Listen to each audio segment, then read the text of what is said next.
Hello, and welcome to Marathon Swim Stories, where we connect with marathon swimmers around the world to find out how they got started, what makes them tick, and why they keep going.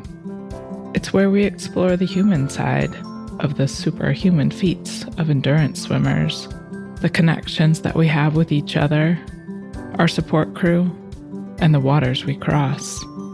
If you've ever stood at the edge of a body of water and wondered what it would be like to swim to the other side, you're in good company. I'm Shannon Keegan, marathon swimmer, water relationship coach, and founder of Intrepid Water, where I virtually teach swimming freedom. Freedom to get started, shed the confines of the pool, or your preconceived notions of what's possible. Find out more at intrepidwater.com.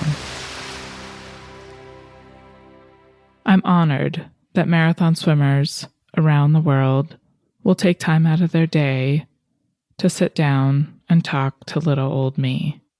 And today, it was my absolute privilege to spend an hour with world record holder. And that's not just one world record. Vicki Keith holds 16 world records.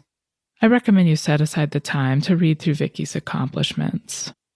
Maybe you heard of the summer of 1988 when she swam across all 5 of the Great Lakes within 61 days. Or perhaps you've heard of one of her many butterfly crossings, including the English Channel and the Strait of Juan de Fuca. But these are just the tip of the iceberg. Just pause for a minute and take stock. As a child who paged through the Guinness Book of World Records myself, I'm particularly taken by Vicki's drive to follow through. I remember contemplating an attempt of the longest continuous tread, like treading water, that drill we used to have to do in swim practice. I remember even envisioning what it would be like to stay at the pool after everyone else had gone home. I was probably 12 or 13. But somewhere along the line, my hopes were dashed, or I didn't push hard enough. After talking with Vicki Keith, I'm completely inspired to at least, as she recommends, make yourself uncomfortable every single week. I hope our conversation moves you to action. Enjoy. Hello, Vicki. Thank you so much for being my guest today on Marathon Swim Stories. I'm flushed and sweating and nervous to talk to you. Thank you. Thank you very much. I really appreciate your time. I'm glad to be here. I usually start out by asking people about their swim story, and I'm not sure our listeners have familiarity with your story, but I think we'll come around to it. But I really wanted to start today by asking about your relationship with the water. I think my relationship with water started when I was very young. I was born in Winnipeg, and we had a cottage on Lake Winnipeg. And so there's pictures of me in the sand with my older brother and my grandma, and this very shallow beach where you could walk out forever. And so just a feeling of freedom and safety. For me, that became just a fun, playful place to be, a place where you could be at peace, a place where you were surrounded by nature. So I think that all of that played into my wanting to be in the water. Now, my relationship over water has changed. It became a place where I could problem solve. It became a place where I could contemplate. I remember the first time that I went into an open water swim, I realized I had to swim at night. And so it also became a scary place. And I remember as a young person, but then it came back to me as my first night swim, of just that image of that hand reaching up and grabbing my ankle and pulling me down.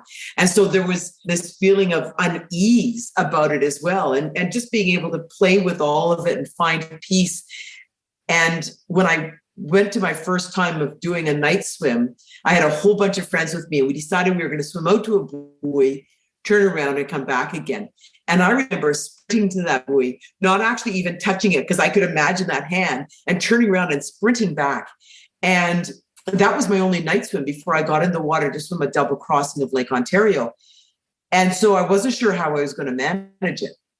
But what I found was when it just slowly got dark and the sun quietly set, that it was back to that feeling of peace and just being able to appreciate being alone in the water and seeing the moon above. And we had a full moon at that time. So being able to find that comfort again and that naturalness again. But there's still that thought of that hand. Yeah, right. I appreciate that so much. Just as a person who I had to overcome a lot of water fear. I didn't grow up like on a lakeside or anything. So I had to really find my courage to swim in open water. And there's so many people that are afraid of the water and the seaweed. And I've worked with a number of athletes who the greatest fear, Marilyn Bell was terrified of the seaweed. And I've worked with athletes like that. And one of the things I tell them is seaweed is broccoli.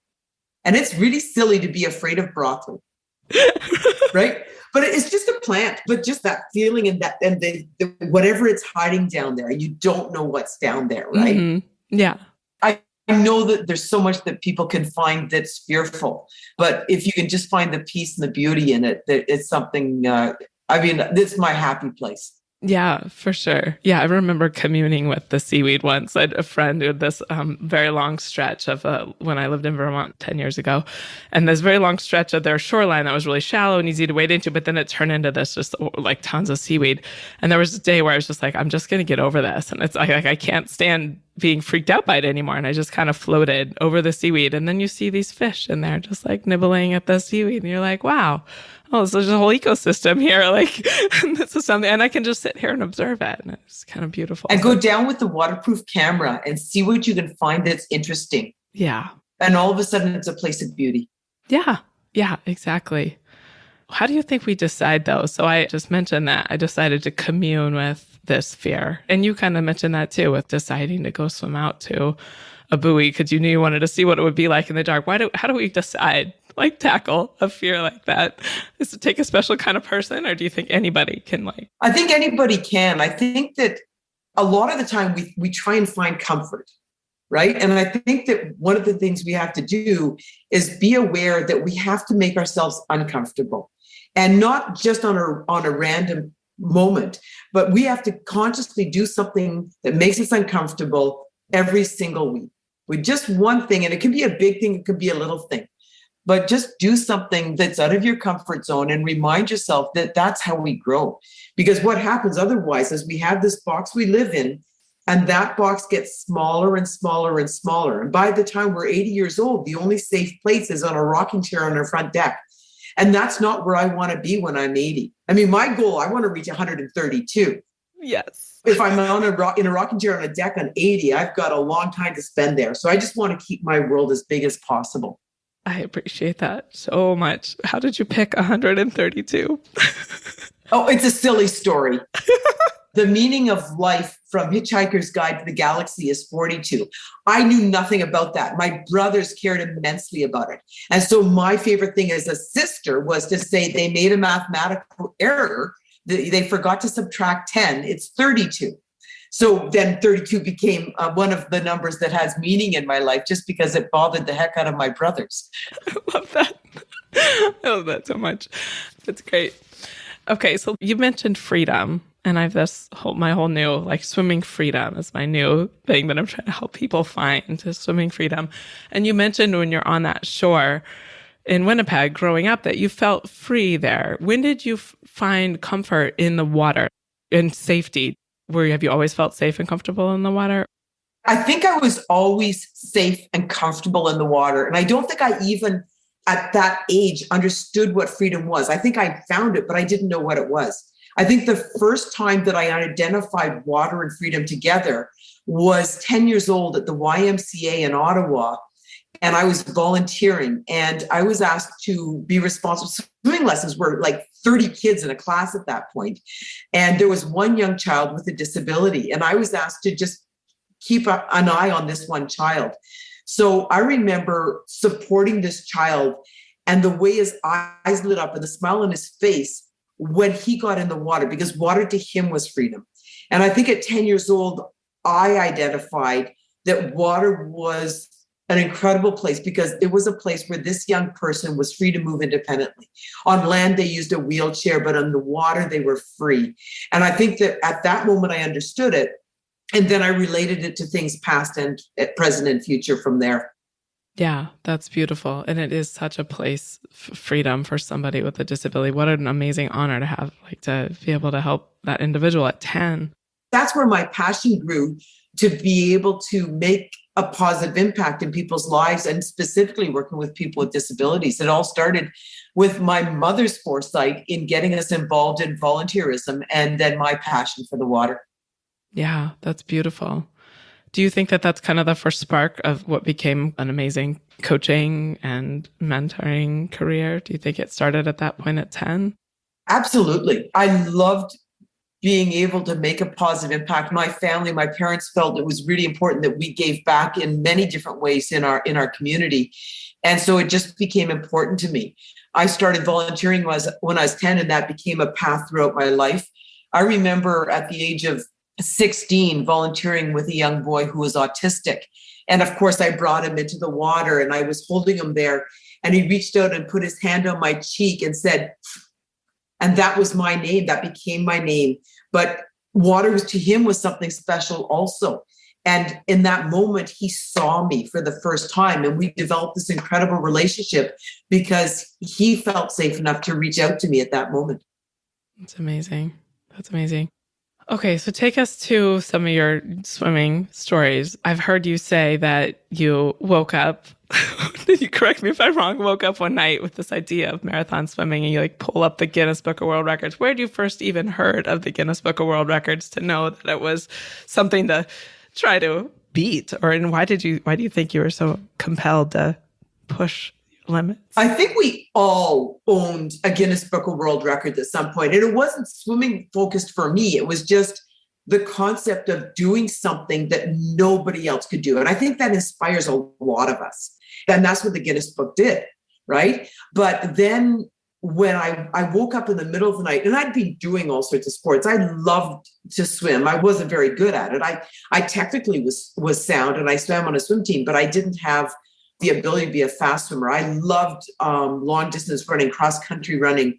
I did downhill ski. I did all sorts of activities, but none of them really well. I actually bought my first trophy because I wanted one so badly.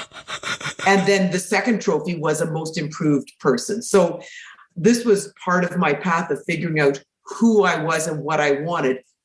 And so I was lying in bed, sound asleep, and my brain put two sports together, swimming and long distance running. And so it came up with this long distance swimming, and I woke up with a start, and I knew immediately that was intriguing. And I got up out of bed and I pulled my Guinness Book of World Records off the shelf, and I turned past swimming records and found long distance swimming, open water swimming. And there was all sorts of records there. And I started to imagine then that that's where I could go. And I read the records over and over and over, not all night long. And I woke up the next morning and I knew what I was going to do. And I went to school that day and I said, someday I'm going to be a great marathon swimmer. Now, at that point, I also, and still am in some respects, a great procrastinator. I think if you're really good at something, you should practice it. And I am a great procrastinator. And so I procrastinated for a long time. And truly what it was is I just didn't know how to start.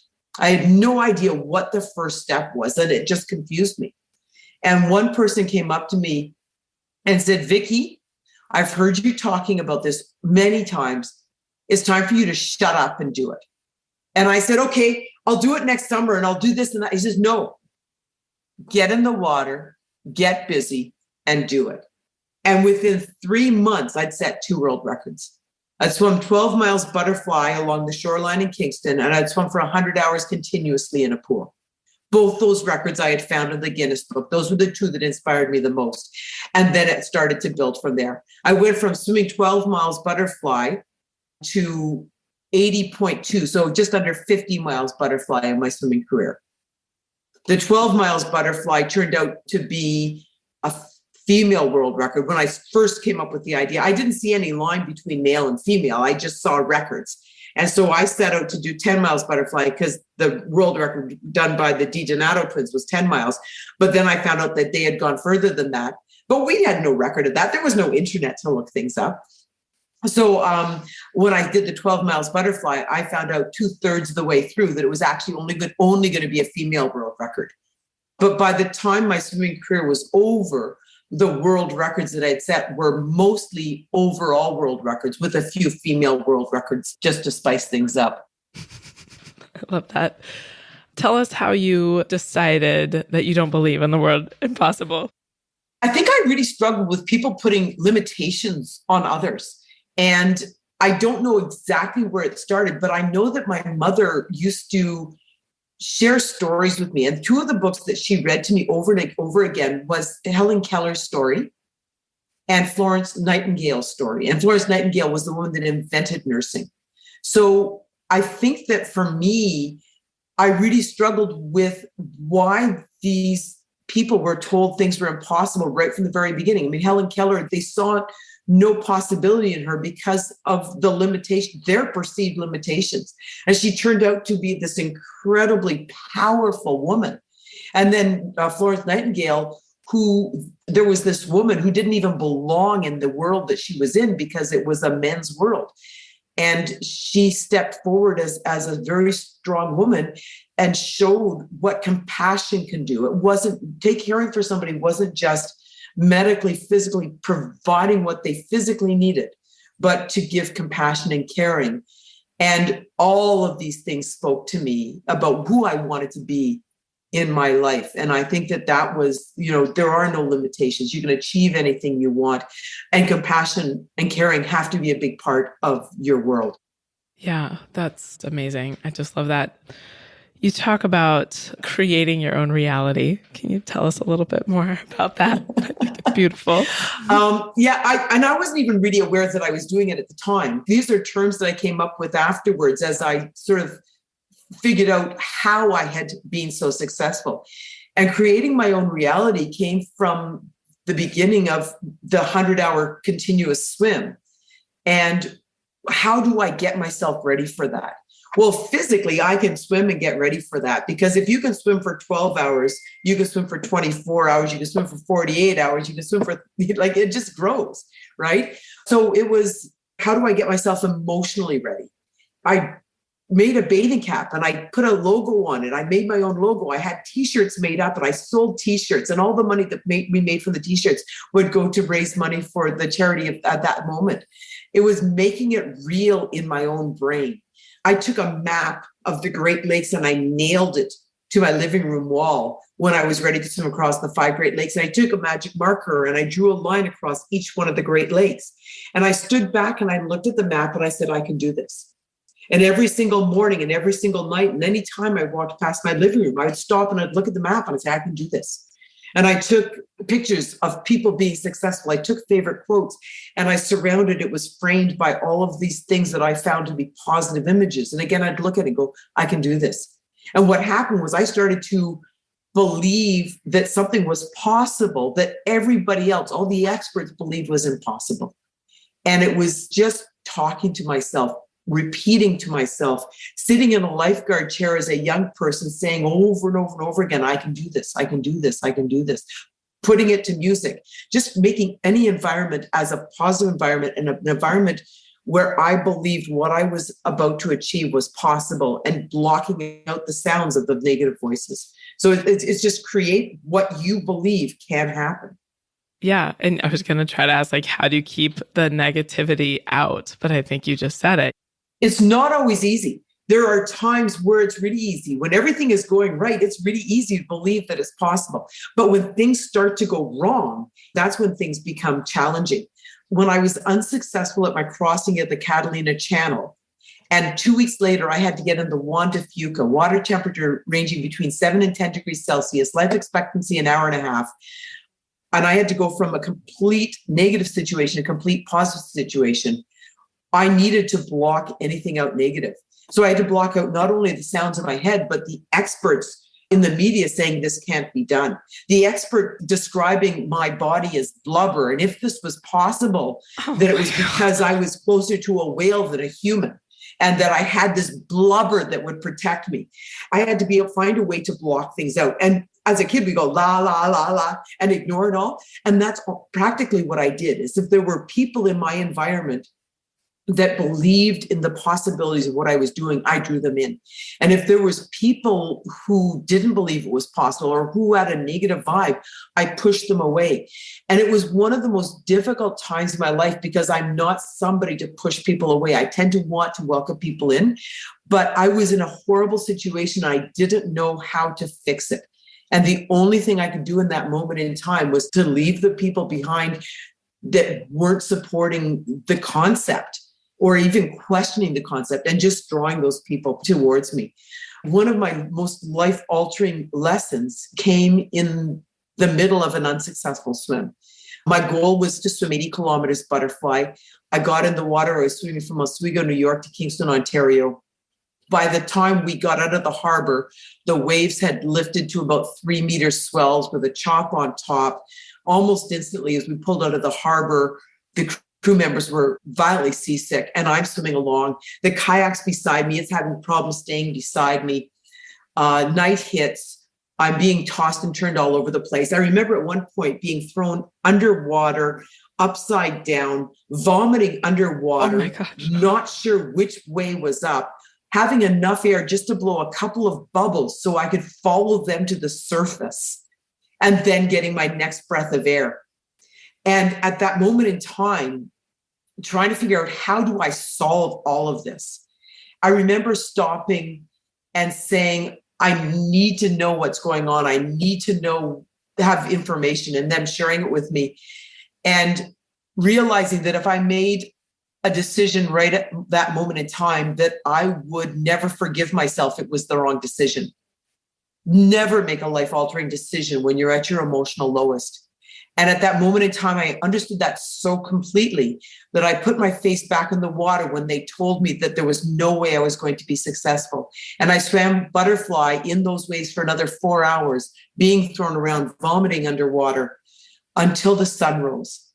And when the sun rose, there was an awakening. There was an understanding that I could continue, but this wasn't the time. Never make a life-altering decision when you're at your emotional lowest. At that point, I was able to call my crew member over. I called my husband over. I said, I need to have all the information I can. And at that moment in time, I made the decision to get out of the water. But I didn't make that decision in a negative environment. I made it in a positive environment. And I said, okay, I'm not going to continue to swim right now. You guys go get the things arranged that you need to, because they needed blankets, they needed towels, they needed to get me into the boat. And so they arranged that, and I swam for another 10 minutes while they arranged it, going, how do I fix this? How do I turn this into a positive environment? And what happened was I decided that I was going to do it again. I was going to change the route so my boaters were safer. It was going to be a shoreline route, but that I was going to swim that 80 kilometers butterfly. And in less than a week, I was back in the water, 64 hours and 10 minutes of swimming, 80.2 kilometers butterfly, because I was able to find the positive in that. But one of the most fun stories in all of that was when I was pulled out of the water during the first attempt at that swim. One of my young swimmers was on the radio. They said to her while she was on the radio, Vicki was just pulled out of the water. And this 11-year-old girl said, well, she must have had a really good reason to do that. Mm-hmm. Right? And so it's all of these little pieces together, but also I shared enough with her of my passion that she understood that there was going to be a reason, and a positive reason for it if I was pulled out. Yeah, that's beautiful. I love too that being in that really tough spot, being able to find a problem to solve. I can appreciate that a lot. Just in my own, trying to get through some I guess having done marathon swims, I think I'm only up to 15 hours, but it's you get to these places where you get bored, right? But trying to find a problem to solve can really keep you going. There's a lot of things. And I actually have my athletes that I coach sit down and write a list of the things they could do when things aren't going the way they want it. Not necessarily when they're bored, but when things aren't going. So it's talking to yourself. It's saying positive things to yourself. It's finding that tune. Some of them have a range of songs, but also saying, I'm not going to sing for the first 12 hours. having goals, the first feeding, working towards that. On the 80-kilometer butterfly swim, I actually had a list of people who I was swimming for from my swim team. And every half hour, it switched. So at my emotional lowest, I could say, it's Chad's half hour. Chad would be really, really upset with me if I gave up during his half hour. So I have to swim for another half hour. And that half hour was enough to put myself in a different place, because we're all on this roller coaster ride. If we're in a body of water just through life during the pandemic, we are on roller coaster rides. And if we just wait long enough, we'll start back up the curve. As a listener of Marathon Swim Stories, I suspect that you're comfortable and confident in the water. But perhaps there's someone in your life who feels held back. Fear can manifest in many ways. It may limit our time in the water, where we swim, what time of day, what temperature, or what time of year. If you, or someone you know, feels limited in what they can do in the water, please reach out to me. Shannon@intrepidwater.com. Yeah, like charity swims and things like that. There was somebody who told me they did like every mile, they would have somebody donate to a specific mile, and then at their feed, the person would tell them the mile. And I love just kind of like what you said about having a person to think of for a whole feed. I just love that. And fundraising with open water swims wasn't a thing when I started. I like to think that I had something to do with people realizing that there was more to this. Open water swimming inspires people, and endurance events inspires people more than a sprint event in a lot of situations. So Terry Fox, Rick Hansen started something special. And I feel like I was able to bring it to the open water swimming world in such a way that others realized this was possible as well. During the Great Lakes Summer, I was able to raise over $548,000 for programs for kids with disabilities. Throughout the rest of my swimming career, I was able to bring that up to over $1 million. And when people say, what is your greatest accomplishment? It's not a single open water swim. It's the messages that I've been able to bring to young people, or the money that I've been able to raise to support programs for kids with disabilities. The swims were the tool in which to do something positive in my world. Yeah, I love that. The thing that just cropped up in my mind is like, how do you get past the fear of not raising any money? So I've thought about doing a swim to raise money to build a pool around here. There's a simple answer to that. Don't set a goal. Don't set a goal. Just say, this is my passion. This is incredibly important to me. And if you support what I'm doing, or if you support the charity that I'm raising money for, then all I ask is that you put a little bit into it. And you can do that by sharing this message. Mm-hmm. You can do this by being part of my venture, or you can do this by fundraising, because not everybody can donate, but everybody can make a difference. Yeah, I love that. Thank you. Can you tell us how you met your husband? Yeah. I was at an event being awarded something, and he was assigned to take care of me. And during that whole event, we were on a number of different vessels, and one of them was the Blue Nose 2. And so this was actually where we met, was on the Blue Nose 2.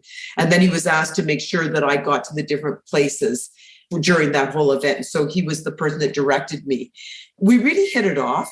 And about a month or 2 months after the whole event, he made contact with me. It turned out we worked about 2 blocks apart in downtown Toronto. And he made contact with me, and he said, I feel like we had something really powerful and in common. Would you be interested in getting to know each other? And it was, yeah, I had a similar feeling. John was a police officer with the Toronto Police Service. So it was just a connection. John and I, we knew each other for 30 years. We were married for 26.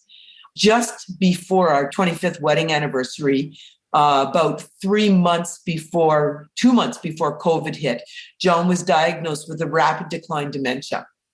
And in the December the year before, they said there's something going on. They called it Parkinsonism. In January, it was identified as a rapid decline dementia.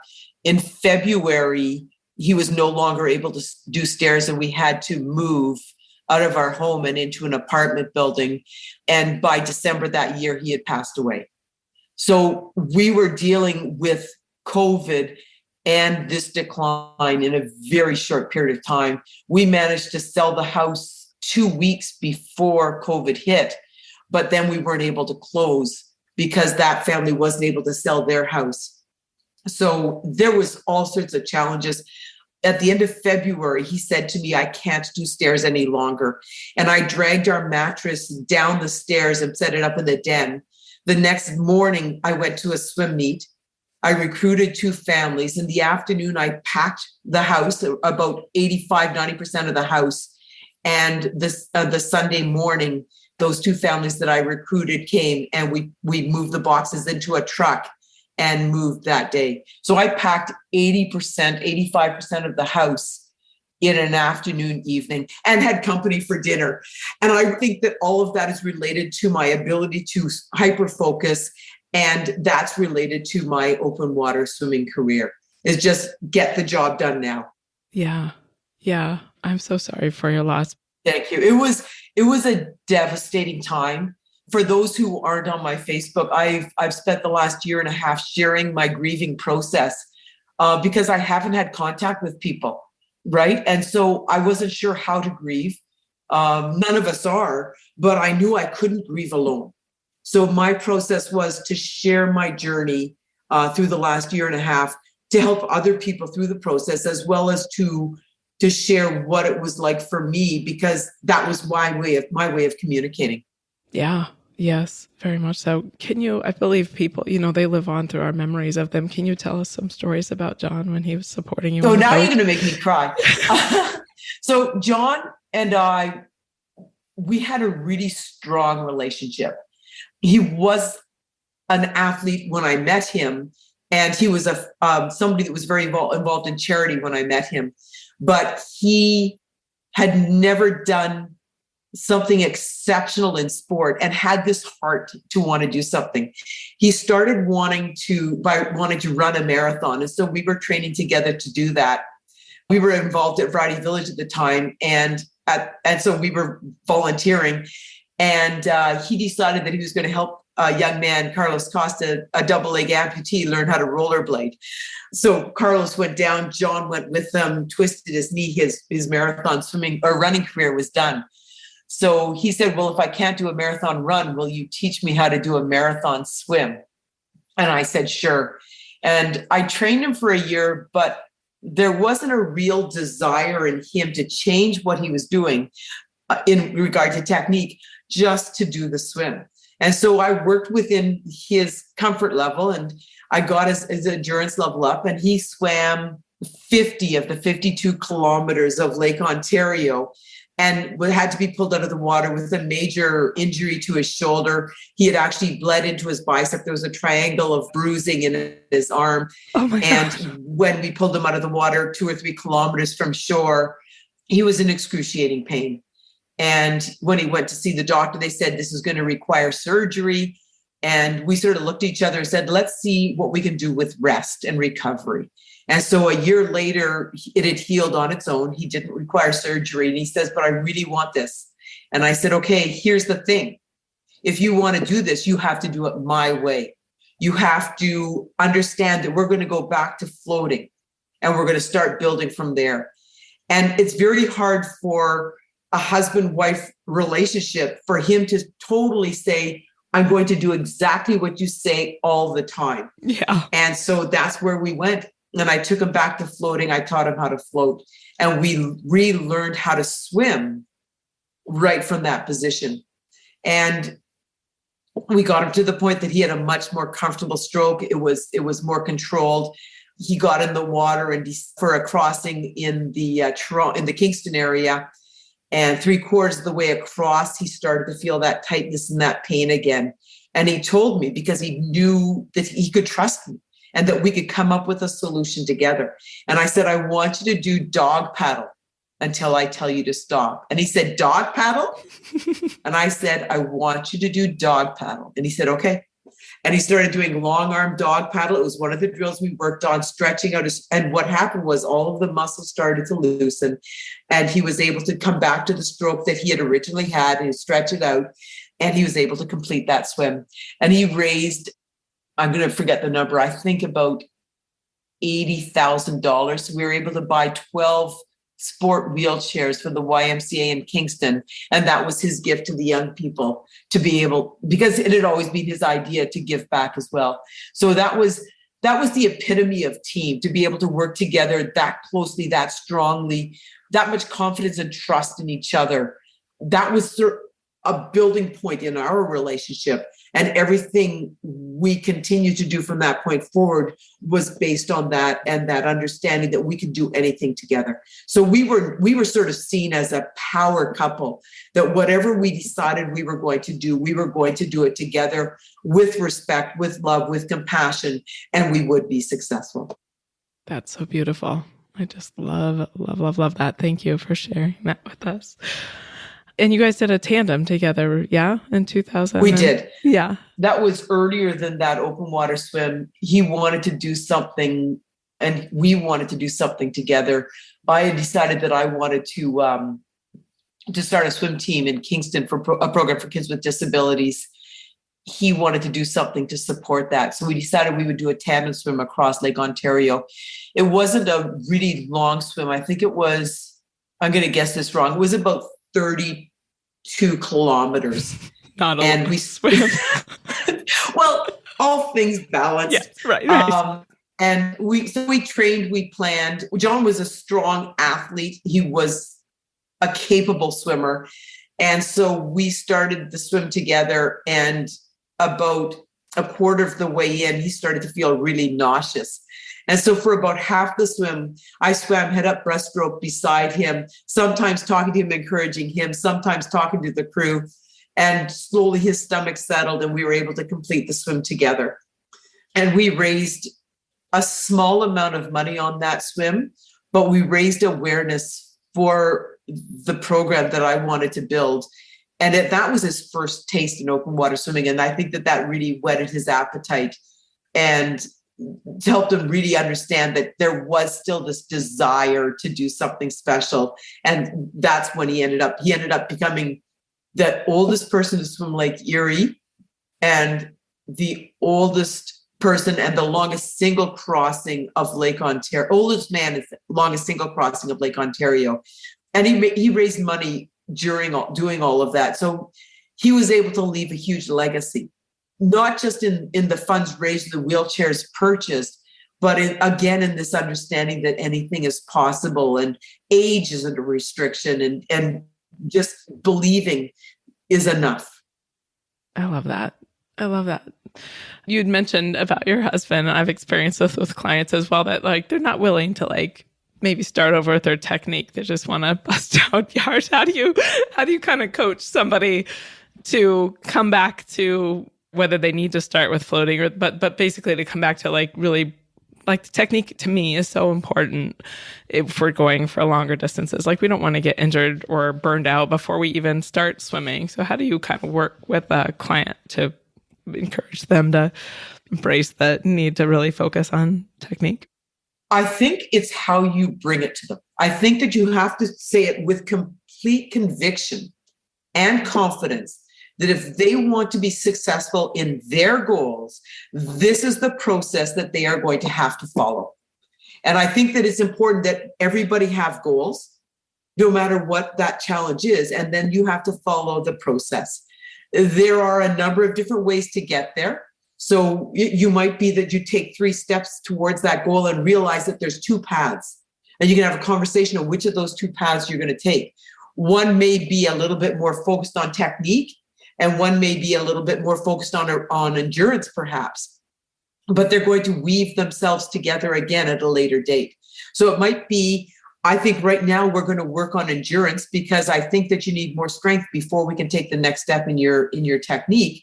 Or it might be, you're not ready for endurance yet. Let's focus on your technique and get the step and then move back in towards endurance. And then you come to another crossroads and you say, these are the 3 steps that are possible. Which are the ones that make the most sense? You said you wanted to swim across a lake. I'm going to bring in Ashley Cowan at this point. Ashley Cowan was an athlete that came to me. She wanted to swim across the lake just like I had. Ashley Cowan was an 8-year-old little girl who was born able-bodied, but due to meningitis had lost all 4 limbs at her main joint. So she came onto my pool deck wanting to swim across the lake, and I'm looking at this little girl going, how is that possible? But knowing that nothing is impossible. So saying, okay, let's see what you can do. And watching her get in the pool and be able to swim half the length of the pool and not being able to go any further than that. And saying, okay, so here's the next path. I'm going to put you in a group of athletes that are a similar level to you, and you can work with them until you are able to do more. And her coming back to me in 2 weeks saying, what do I do to swim in your group? And I've told you this is the path. And so when you can swim 8 lengths of the pool continuously without stopping with flip turns, then you can swim in my group. Well, fine, she says. And she dives in and she swims 8 lengths of the pool. Can I swim in your group? Yes. And we continue on the journey. And at a point, we hit a crossroads, Paralympic journey or open water swimming journey. Well, the Paralympic journey made sense. This seemed like the path. And so we trained, and she qualified for nationals when she was 9 years old. And by the time she was 10, she was competing at the national competitions. And the Paralympic trials comes up and she missed the standards by 0.2 of a second. And she's angry and frustrated. Well, Ashley, we're on this path. Why did you come to me? Well, because I wanted to swim across a Great Lake. Do you think it's time? Yes. So then we choose the lake. There's 5 lakes right there. What makes the most sense? This is a young girl who has 4 amputations. In a classification system, she was an S4, SB3, which is a lower classification. Lake Erie's 20 kilometers. That's a fair challenge. And so we decided she was going to do that. We trained for a year. One of the things I did differently, because you always have to think outside the box, is we stayed in Buffalo the night before the swim because we didn't know which side of the lake we were going to start on, because we didn't know which direction the wind was going to be. And if you're getting in the water with a young girl with that level of disability, you have to give her some possibilities. So we woke up in the morning, we saw which way the wind was blowing, we went to that shore and we swam across. And it was, I think it was a 14-hour swim. But she was able to be successful. When she started the swim, nobody believed it was possible. The media didn't show up. I had one friend who was a media person. I said, you've got to come to the beginning. We had 3 people there that were outside of our crew.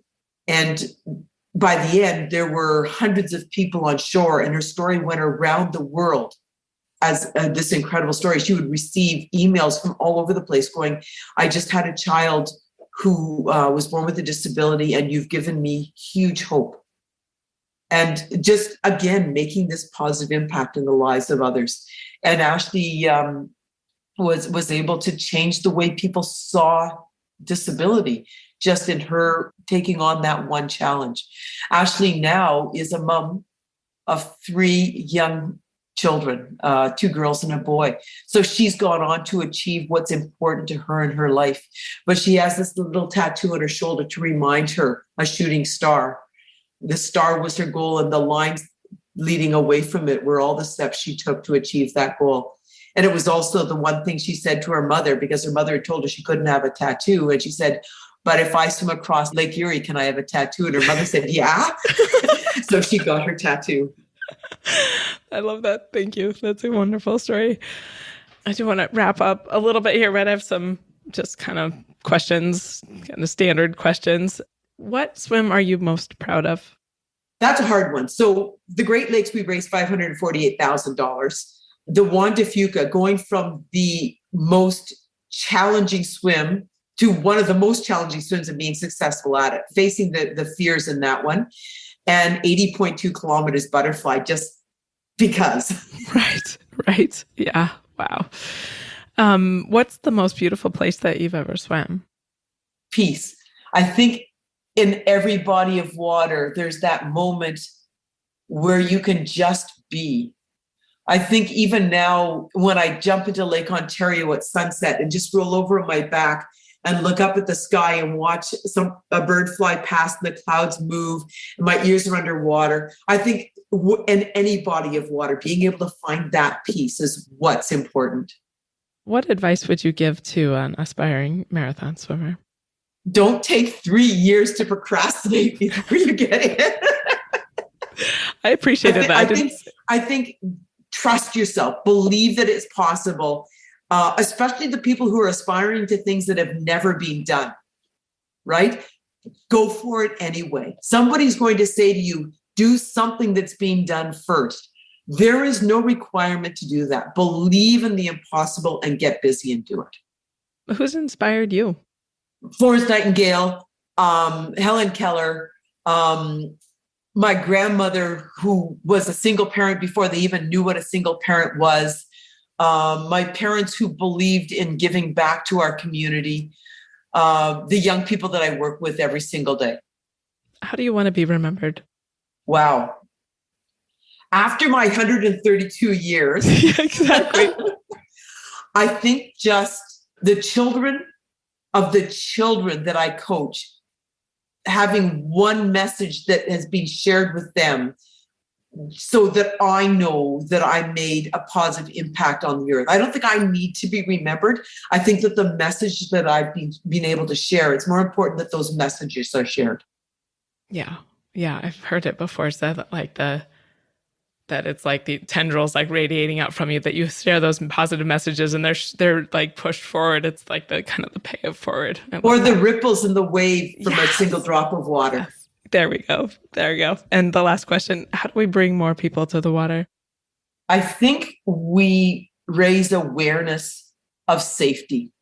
I think that when people feel safer around the water, we will have more people around the water by providing swimming opportunities to young people who wouldn't otherwise have that opportunity. I think that that's how we do it. We make parents understand that their children are safe. I live on an island, and a lot of the young people on the island didn't learn how to swim because their parents didn't bring them to the shore because their parents were afraid. And the water can be a scary place if you haven't had that opportunity. So bringing people to the water is so that they feel safe and they understand that they can be safe in the water.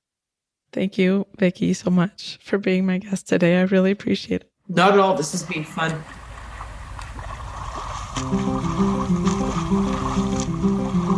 I hope you enjoyed today's episode. If you were inspired by even just a moment of this story, please share it with a friend. You never know what might push someone out of their comfort zone so that they can find out what they're capable of. And please leave a review with your podcast provider. It truly helps others discover the raw and honest stories of these amazing endurance swimmers. Thanks for listening.